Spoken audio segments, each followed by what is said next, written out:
मागील 2 व्हिडिओजमध्ये आपण राज्यसेवा मुख्य परीक्षा 2020 यामध्ये जो बदल झालेला आहे त्या अनुषंगाने सामान्य अध्ययन पेपर 1 मधील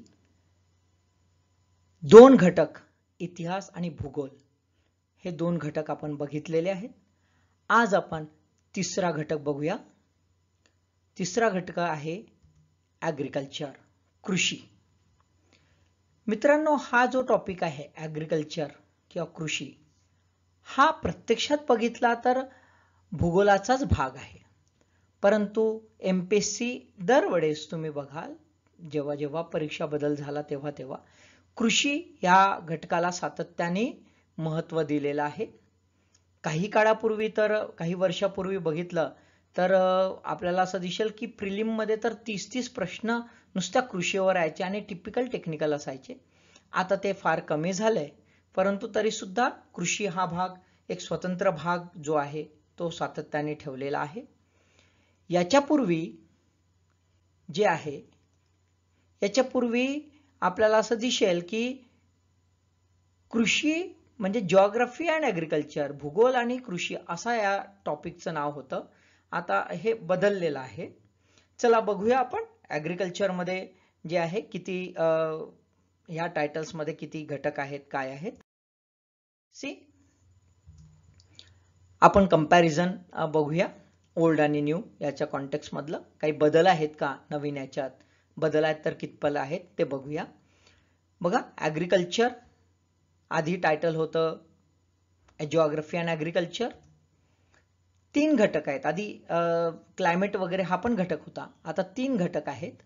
आपल्याला असं दिसतंय की एक ॲग्रो इकॉलॉजी, दुसरा सॉइल्स आणि तिसरा वॉटर मॅनेजमेंट ना, असे 3 आपल्याला दिसतात. म्हणजे कृषी, परिसंस्था, मृदा आणि जलव्यवस्थापन. बघा तिघांमध्ये काय शब्द वापरलेला आहे, रिस्ट्रक्चर्ड, रिमूव्ड अँड ॲडेड. तिघांमध्ये बघा सातत्याने ते दिलेलं आहे. म्हणजेच याचा अर्थ हे तिन्ही जे आहेत याच्यामध्ये बदल करण्यात आलेला आहे. काही नवीन टॉपिक्स ऍड झालेत तर काही जुने टॉपिक वगळण्यात आलेले आहेत. किती आहेत टोटल टॉपिक जर तिन्ही आपण सबटायटल्स बघितले तर आपल्याला असं दिसतंय तिन्ही जे टायटल्स आहेत त्या टायटल्स मध्ये आपल्याला एकूण 31 जे आहेत, आपल्याला एकूण 31 असे टोटल टॉपिक्स आपल्याला दिसून येतील. म्हणजे याच्यामध्ये तुम्हाला टोटल 31 टॉपिक जे आहेत ते बघायचे आहेत. बघूया आपण टप्प्याटप्प्याने 3 जे टायटल्स आहेत त्याच्यामध्ये काय.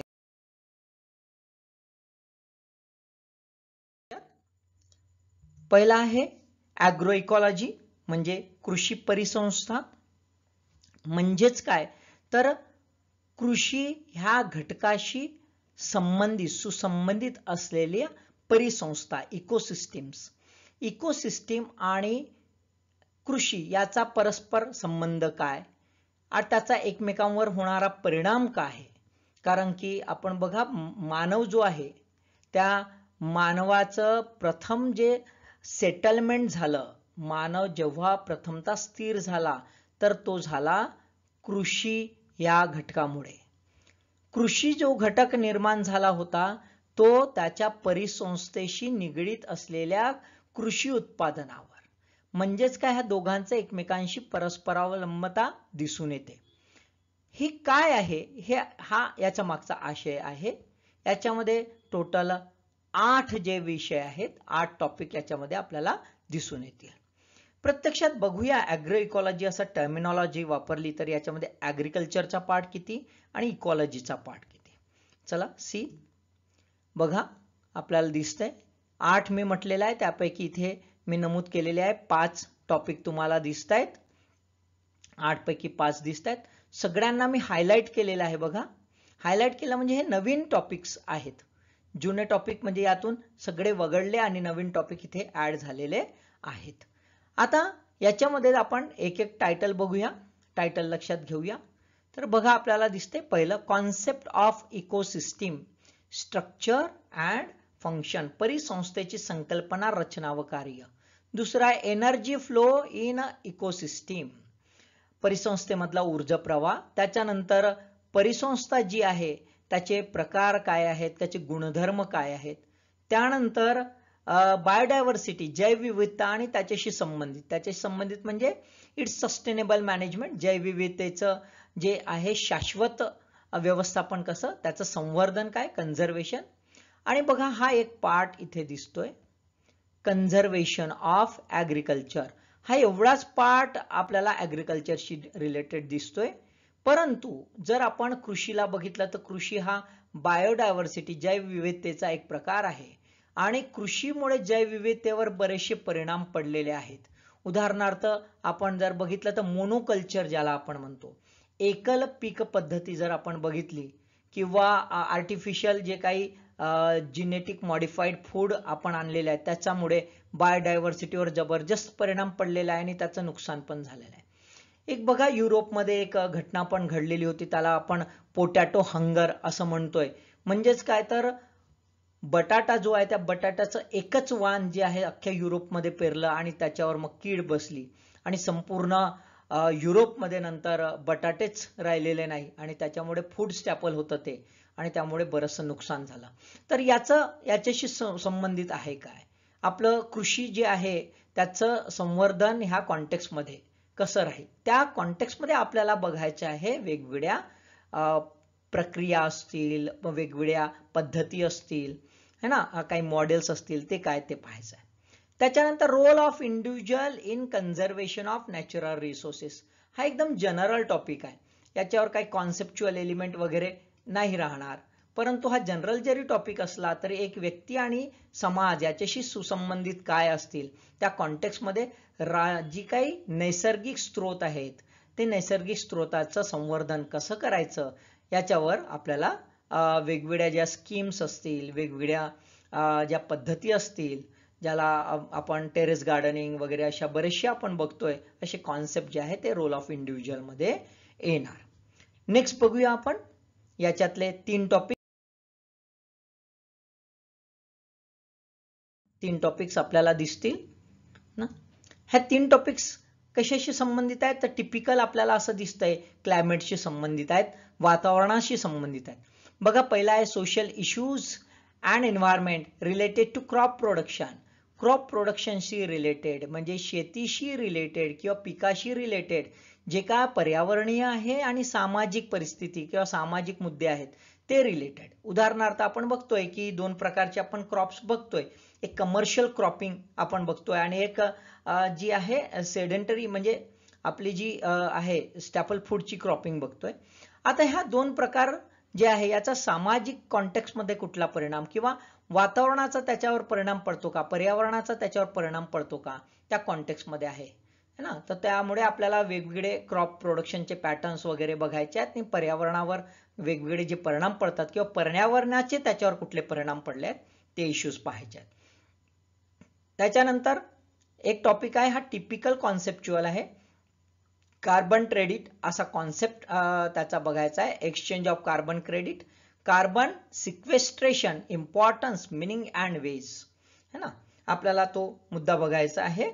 म्हणजेच कार्बन क्रेडिट ही संकल्पना काय, मराठीत याला कार्बन क्रेडिट असंच म्हणतात आणि याची संकल्पना काय आणि कार्बन क्रेडिट जे आहे त्याची देवाणघेवाण काय आहे, कार्बन जप्ती म्हणून एक संकल्पना आहे ती काय आहे, त्याचं महत्त्व काय आहे, त्याचे मार्ग कुठले आहेत ते याच्यामध्ये आहे. कंप्लीट हा थेरॉटिकल पार्ट झाला, टिपिकल हा कॉन्सेप्च्युअल पार्ट झाला.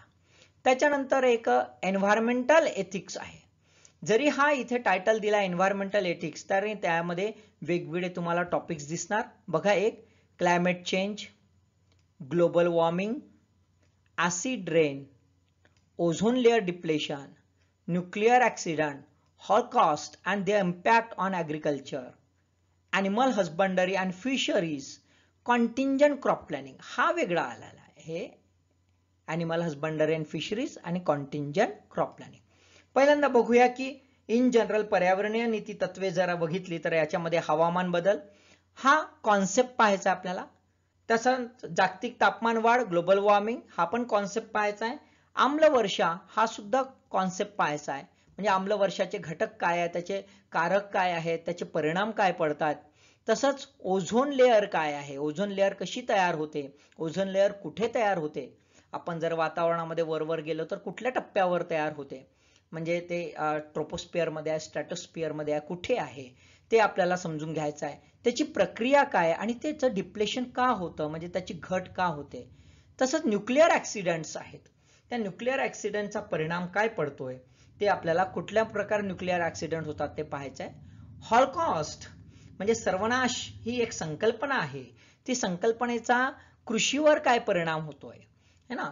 एक संकल्पना म्हणजे आपण त्या टप्प्यावर जातोय की एखादं जी आहे स्पीसीज तीच नष्ट होते, ती का नष्ट होते, त्याचे कारण आणि त्याचा कृषीवर काय परिणाम होईल.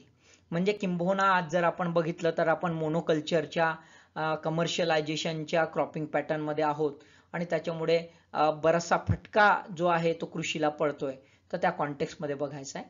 त्याच्यानंतर त्याच्या रिलेटेड आहे ॲनिमल हजबंडरी आणि फिशरीज, हा सुद्धा कृषीचा एक महत्वाचा घटक आहे. त्याचा कॉन्टेक्स्ट मध्ये एथिक्स, म्हणजे आपण बघतोय की कशा प्रकारे ॲनिमल हजबंडरी केल्या जाते स्वतःच्या फायद्यासाठी आणि त्याच्यामुळे काय इश्यूज होतात, त्याच्या कॉन्टेक्स्ट मध्ये एथिक्स आस्पेक्ट. त्यानंतर एक कॉन्टिंजंट क्रॉप प्लॅनिंग आहे, म्हणजे आकस्मिक पीक नियोजन, हे खूप महत्वाचं आहे. आता आपण वेगळ्या पद्धती, क्लायमेट चेंजमुळे अत्यंत वाईट परिस्थिती आहे, एक्स्ट्रीम क्लायमेट्स अशी संकल्पना आपण बघतोय. एकाकडे एखाद्या वर्षी अत्यंत दुष्काळ पडतो तर दुसऱ्या वर्षी, एका वर्षी म्हणजे कोरडा दुष्काळ पकडा तर दुसऱ्या वर्षी ओला दुष्काळ, अशी परिस्थिती. आता ह्या कॉन्टेक्स्ट मध्ये जी आहे एक क्रॉप प्लॅनिंग होणं आवश्यक आहे. याच्यावर संशोधनही होत आहेत आणि काही एथिकल आस्पेक्ट्स आहेत ते पाहायचं आहे. टायटल जरी एन्व्हायरमेंटल एथिक्स म्हटलं तरी टॉपिक मात्र हे एकदम वेगवेगळे आहेत, एकदम डिफरंट आहेत. तर हे टॉपिक्सच्या कॉन्टेक्स्ट मध्ये त्याचे फंडामेंटल्स आणि त्याच्याशी रिलेटेड नीतिमूल्य जी असतील ते आपल्याला पाहायची आहेत. नेक्स्ट बघूया आता आपण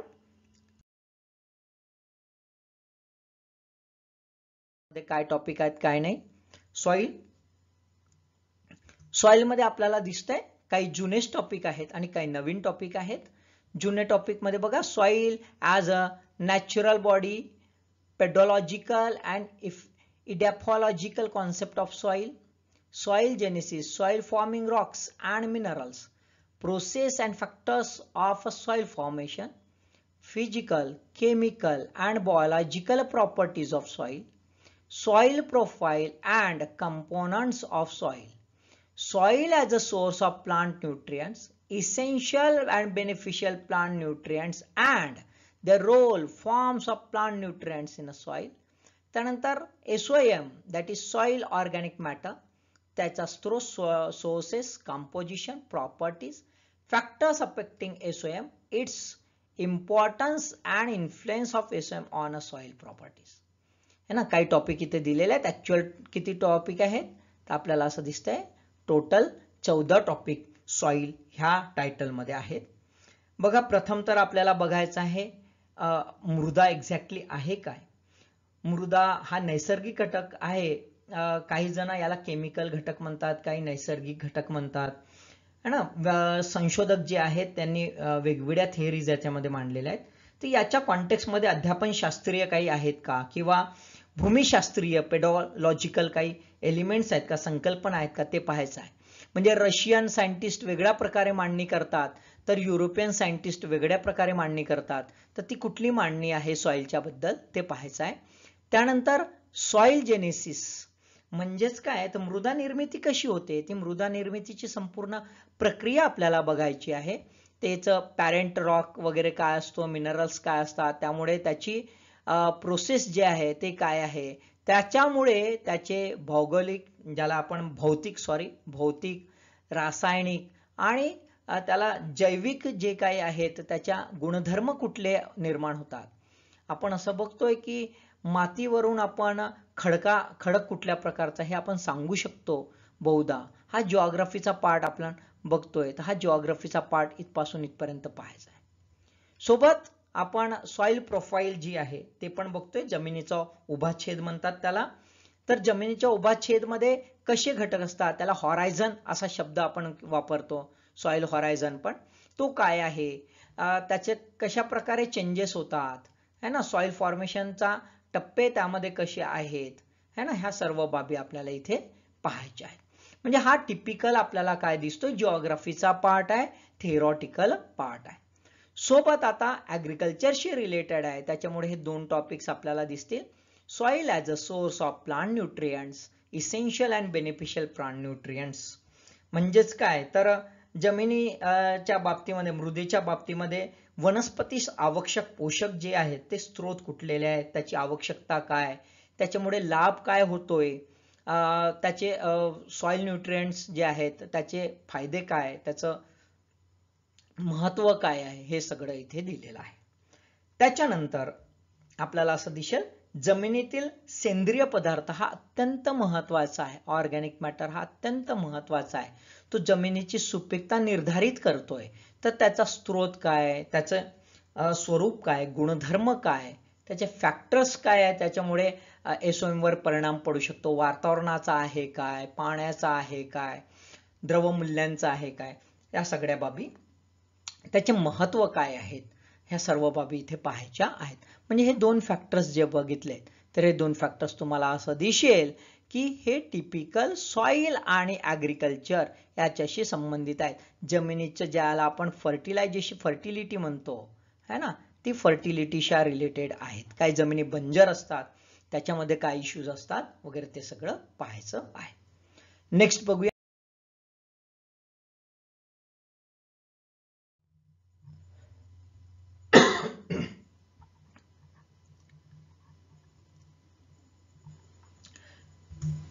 बघा नेक्स्ट सॉइल मध्ये आपल्याला दिसतील उर्वरित टॉपिक.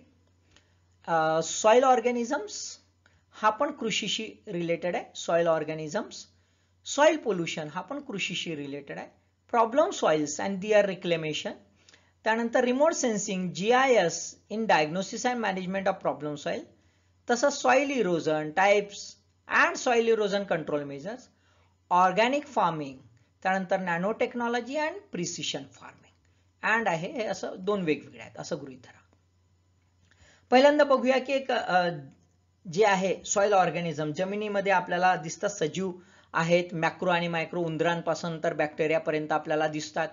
त्याचे फायदे काय, त्याचे हार्मफुल इफेक्ट्स काय आहेत, आणि त्यामुळे प्लांट जे आहे, सॉइल आणि प्लांटला काही फायदा होतो की नुकसान होतं ते पाहायचं आहे.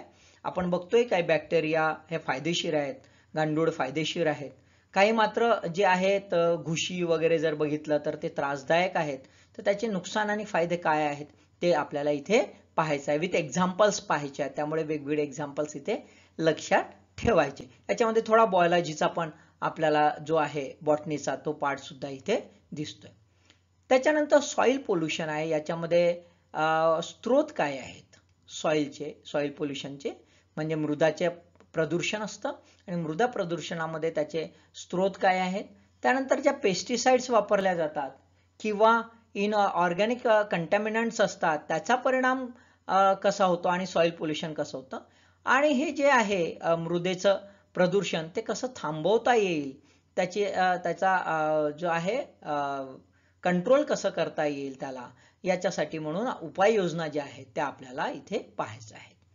त्याच्याच कॉन्टेक्स्टमध्ये याच्याच रिलेटेड आपल्याला एक दिसतंय called as a problem soil, म्हणजे ज्या काही खराब झालेल्या आहेत, समस्याग्रस्त जमिनी आहेत, बंजर झालेल्या जमिनी आहेत, दलदलीच्या जमिनी आहेत, कारण काही ठिकाणी खूप इरिगेशन करण्यात आलं तर काही ठिकाणी पाणीच नाही, तर त्यामुळे आपल्याला प्रॉब्लेम सॉइल्स दिसतात, समस्याच्या असलेल्या जमिनी. त्याचं रिक्लेमेशन म्हणजेच काय, लागवड योग्य त्यांना कसं करता येईल, तर याच्या काय उपाययोजना आहेत, मग कुठलं कंपोनंट वापरल्या जातं हे याच्यामध्ये पाहायचं आहे. तर वेगवेगळे जे प्रकार आहेत सॉइलच्या प्रॉब्लेमचे ते पाहायचे आणि त्याचा रिक्लेमेशन मेथॉडॉलॉजी काय आहे ते बघायचे. इथे बघा जिओग्राफीचा हा एक टॉपिक दिसतो, रिमोट सेन्सिंग अँड GIS, पण इथे स्पेसिफाईड केलेलं आहे कशाशी रिलेटेड, डायग्नोसिस है ना, म्हणजे जे काही खराब किंवा समस्याग्रस्त जमीन असतील त्याचं निदान करणे प्रॉब्लेम सॉइल्सचं, आणि त्याचं व्यवस्थापन करणे कशा प्रकारे करेल, याच्यासाठी रिमोट सेन्सिंग आणि GISचा काय उपयोग आहे तो फक्त स्पेसिफाईड करून घ्यायचा. हा एकदम सिमिट टॉपिक आहे. त्याच्यानंतर मृदा जे आहे त्या मृदाची झीज, जमिनीची झीज किंवा धुपीचे प्रकार जे आहेत ते, आणि त्याच्यावर ठेवणारे नियंत्रणाचे कुठले मेजर्स असतील ते मेजर्स आपल्याला पाहायचे आहेत. हा टिपिकल जिओग्राफीचा आपल्याला दिसतोय. जिओग्राफीमध्ये ऑलरेडी तुम्ही प्रिलिमला वाचताय. प्रिलिमला तुम्ही बघा यातलं ऑलमोस्ट बरंचसं प्रिलिमला वाचावं लागतं. प्रिलिमला जिओग्राफीमध्ये तुम्हाला ह्या बाबी एक्सक्लूड करता येत नाही. तर जे काही आहे गुलीज इरोजन, रॅलिंग इरोजन असं आपण बघतोय. वेगवेगळ्या कारण कुठलेले आहेत, त्याचे मग उपाय काय, उपाययोजना काय है ना, रिफॉरेस्ट्रेशन वगैरे हे सगळं बघतोय आपण. अफॉरेस्ट्रेशन वगैरे त्या कॉन्टेक्स्ट मध्ये सॉइल इरोजन पाहायचंय. ऑर्गॅनिक फार्मिंग हा काही टिपिकल असं प्रिलिमला नाही पण आपल्याला वाचावा लागतो. इथे मात्र ऑर्गॅनिक फार्मिंग तुम्हाला थोडासा थेरॉटिकल कॉन्टेक्स्ट मध्ये म्हणजे कॉन्सेप्च्युअल कॉन्टेक्स्ट मध्ये तुम्हाला वाचायचा आहे. याचा कॉन्सेप्ट पाहून घ्यायचा की काय आहे ऑर्गॅनिक फार्मिंग. त्याच्यानंतर याचे कंपोनंट्स जे आहेत ते पाहून घ्यायचे. कंपोनंट्स कुठले आहेत, सोबत वेगवेगळे मेथड्स आहेत, वेगवेगळ्या मेथड्स वापरलेल्या आहेत ऑर्गॅनिक फार्मिंगच्या, त्या काय आहेत. त्याच्यानंतर याचे बेनिफिट्स काय आहेत. त्याच्यानंतर बेनिफिट्स नंतर याच्यामध्ये चॅलेंजेस काय आहेत, काय अडचणी आहेत है ना. इतकं सोपं नाही आहे ऑर्गॅनिक फार्मिंग. त्याच्यामुळे काय लॉसेस आहे, कॉमन फार्मर जो आहे सीमांत शेतकरी वगैरे त्याला कसं शक्य आहे का, नाही आहे तर का नाही आहे, आणि मग याच्यामध्ये काय सुधारणा करता येईल, शासनाच्या कुठल्या उपाययोजना आहेत का, हा सर्व इथे ऑर्गॅनिक फार्मिंग मध्ये पाहायचं. एक फ्रंटायर टेक्नॉलॉजी आहे called as a nano technology, अतिसूक्ष्म तंत्रज्ञान याला आपण म्हणतो. आणि अचूक शेती योजना जी आहे, ह्या दोन बाबी इथे दिलेल्या आहेत, नॅनो टेक्नॉलॉजी आणि प्रिसिशन फार्मिंग. हा ऍक्च्युली नॅनो टेक्नॉलॉजी हा बायोटेक्नॉलॉजीचा पार्ट आहे, म्हणजे हा 4th पेपरचा आहे, पण इथे ऍग्रिकल्चरच्या कॉन्टेक्स्ट मध्ये तुम्हाला पाहायचा आहे. आणि त्याच्याशी रिलेटेड एक मॅनेजमेंट टेक्निक आहे. ही ऍक्च्युली काही सायंटिफिक टेक्नॉलॉजी ही नाही आहे, आपलं बायोटेक्नॉलॉजिकल एलिमेंट नाही. तर precision farming is nothing but the one part of the called as a conservative farming, ज्याला कन्झर्वेटिव्ह फार्मिंग म्हणतो, ती इथे दिलेली आहे. की कम दाम में भरपूर रोशनी जे फार्मिंग आहे ते इथे आहे, मॅनेजमेंट कॉन्टेक्स्ट मध्ये आहे. तर त्याच्यामुळे त्याचे काय प्रकार आहेत, कसे कंपोनंट वापरले जातात ते तुम्हाला वाचायचं आहे. आता आपण तिसऱ्या आणि शेवटच्या टायटलकडे वळूया. टायटल ते म्हणजे जल व्यवस्थापन है ना. तुम्हाला दिसेल हे जल व्यवस्थापन, वॉटर मॅनेजमेंट. किती आहे टॉपिक, टोटल 9 टॉपिक इथे तुम्हाला बघायचे आहेत. चला बघूया आपण टप्प्याटप्प्याने. पहिल्या टप्प्यात बघूया काय आहे. तर आपल्याला दिसतंय हायड्रोलॉजिकल सायकल, जल विज्ञान चक्र. हा शब्द आपण ऐकला तर आपल्याला आठवतंय प्रिलिमला आपण वाचलेला आहे. जिओग्राफी मध्ये हा पार्ट दिलेला आहे, क्लायमेटॉलॉजी मध्ये आहे. ओके.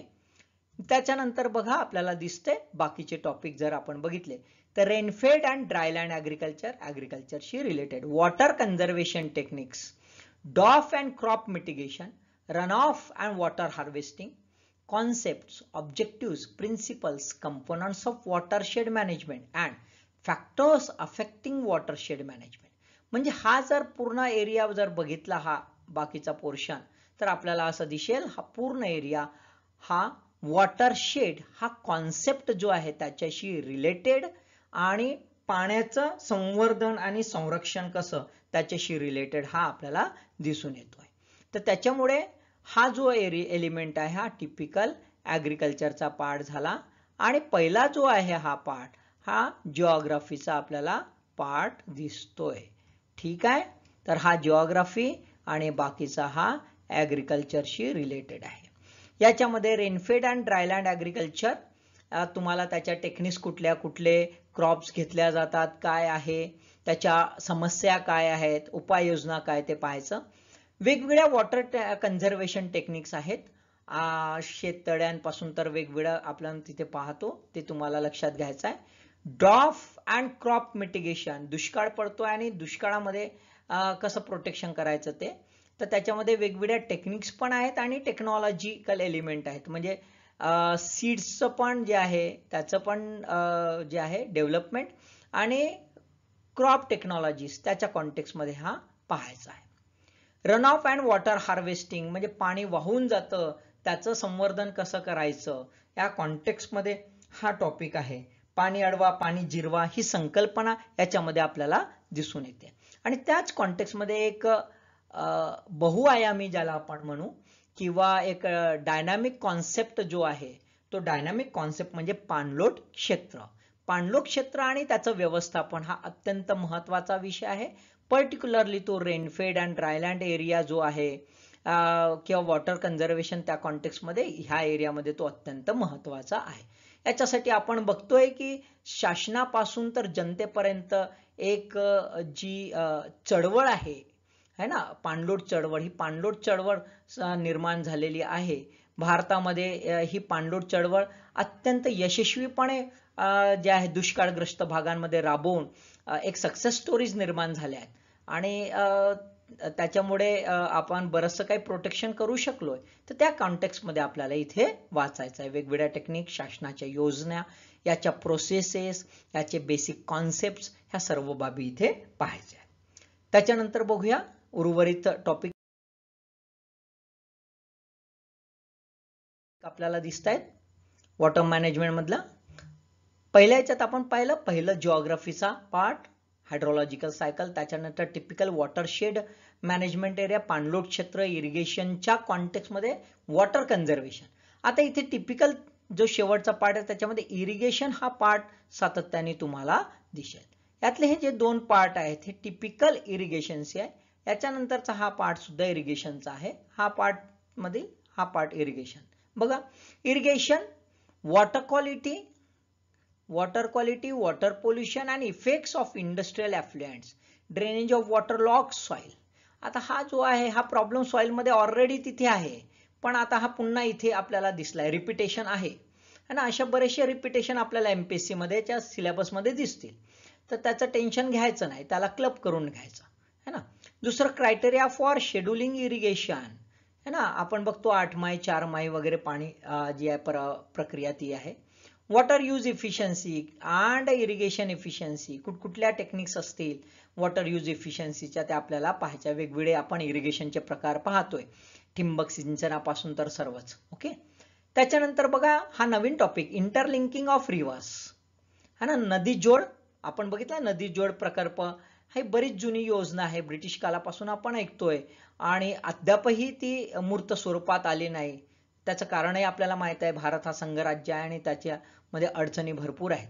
परंतु हा अत्यंत सुंदर कॉन्सेप्ट आपल्याला इथे दिसतोय की कसं ज्या सरप्लस नद्या आहेत, ज्याच्यामध्ये सरप्लस पाणी असतं कारण त्या बारोमाही आहेत, आणि ते पाणी कसं जे आहे ज्या डेफिशियंट नद्या आहेत तिथे आणायचं आणि एक पॅन इंडिया लेवलवर एक नेटवर्क इरिगेशनचं आणि वॉटर मॅनेजमेंटचं कसं तयार करायचं यासाठी ही स्कीम आहे.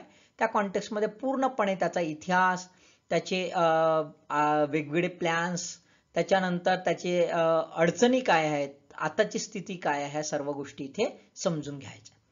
त्याच्यानंतर irrigation and water requirements of the crop. प्रत्येक क्रॉपचा आता आपल्याला पाण्याची गरज जी आहे ती वेगवेगळ्या प्रमाणात असते आणि त्याच्यानुसार आपल्याला इरिगेशन फॅसिलिटीज करणं आवश्यक असतं. हे केलं नाही म्हणूनच हा बघा आपल्याला अडचण दिसून येतो, हे water log, drainage of water log है ना, हा इश्यू आहे. तर तो कसा करायचा, कुठल्या टेक्निक कुठे वापरायचं, कोणत्या जमिनीमध्ये कोणतं प्रकारचं जे आहे सिंचन पद्धती वापरायची, ह्या सर्व बाबी इथे आहेत. त्याच्यानंतर इरिगेशन सिस्टीम्स, वेगवेगळ्या सिंचनाचे प्रकार, आता मी आधी चर्चा केली, ठिबक सिंचनापासून तर कालव्याचे सिंचनापर्यंत. आणि त्याच कॉन्टेक्स्टमध्ये फर्टिगेशन म्हणजे सिंचनाद्वारे खत कसं द्यायचं आणि त्याच्यामुळे इफिशियन्सी कशी वाढवायची, या कॉन्टेक्स्टमध्ये हे दिलेलं आहे. बघा मित्रांनो, आपल्याला काय दिसतंय, आपण पूर्ण जर बघितलं कृषी, तर कृषीमध्ये आपल्याला पहिल्यांदा जर बघितलं तर आपल्याला असं दिसतंय जिओग्राफीचा बराचसा पार्ट आहे. जिओग्राफीचा पार्ट आपला प्रिलिमला वाचतोय, क्लायमेटॉलॉजी वगैरे, बायोजिओग्राफी हा पार्ट वाचतो. एकाकडे तर आपल्याला क्लायमेटॉलॉजी दिसून येतं, त्यातले काही दिसत आहेत. दुसरं बायोजिओग्राफी जो आहे है ना, त्यातले पार्ट्स आपल्याला दिसून येतात. दुसरं आहे इथे एन्व्हायरमेंटल सायन्स जो आहे, एन्व्हायरमेंटल इश्यूज हा प्रिलिमला आहे, त्यातले पार्ट्स आपल्याला दिसतात. आणि काही टिपिकल जे आहे ते ऍग्रिकल्चरशी रिलेटेड आहे. म्हणजे ऍग्रिकल्चरशी रिलेटेड फारच कमी जो आहे तो पार्ट आहे. ऑलरेडी तुमचा प्रिलिमला जिओग्राफी आणि एन्व्हायरमेंट झालेला आहे, त्यामुळे मेन्सला तुम्हाला अशी काही एक्स्ट्रा मेहनत घ्यायची गरज नाही. मित्रांनो, प्रिलिमला जर तुम्ही प्रिसाइजली डीप याच्यामध्ये अभ्यास केला मायक्रो लेवलचा तर तुम्ही प्रिलिम तर 100% पास होता, मेन्स सुद्धा होऊ शकता. त्यामुळे मेन्सचा अभ्यास करताना सातत्याने इंटिग्रेटेड स्टडी करावी असं मला वाटतंय. आय होप सो तुम्हाला हा टॉपिक समजला असेल. थँक्यू.